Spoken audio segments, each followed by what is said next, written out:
It's such a shame that the University of Pittsburgh has decided to host the JCC Maccabi games early next week. They are a well-known Zionist organization who uses sports to make Israel look better to the rest of the world. Remember last year when Maccabi Tel Aviv went to play in Amsterdam and their fans flooded the streets chanting "Death to Arabs, let the IDF win. There are no schools in Gaza because there are no children left." When you go to their website, they literally say they are backed by the Israeli government. The Ministry of Diaspora Affairs, which if I'm remembering correctly, was exposed last year for pouring millions of dollars into a digital influence campaign on U.S. politicians to encourage them to support Israel's violence, discredit Palestinian voices, and chip away at the aid organizations which were supporting Palestinians, like UNRWA, up until they were eventually banned by Israel. Israel's violations of international law, especially the Fourth Geneva Convention, are well documented, and hosting the Maccabi Games makes the University of Pittsburgh an accomplice to the worldwide Zionist effort to obscure Israel's ethnic cleansing of the indigenous Palestinian people. Israel was born because it ethnically cleansed the majority of the Palestinian people in 1948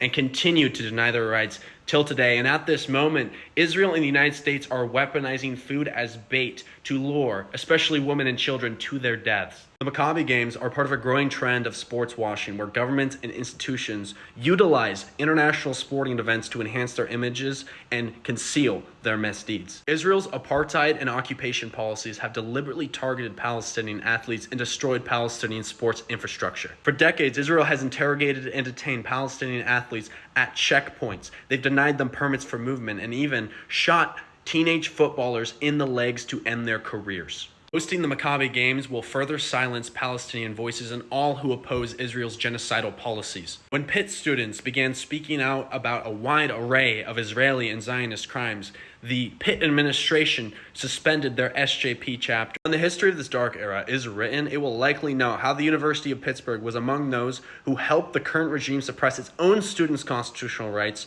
on behalf of a foreign apartheid state. We will not allow the whitewashing of genocide to happen at our schools. Want to understand more about how Israel uses sports to deflect from their war crimes? Then I highly recommend signing up for our Zoom event on August 5th at 7 p.m. with David Zirin, who's a sports editor at The Nation. That's all I have for you. Thank you, and free Palestine.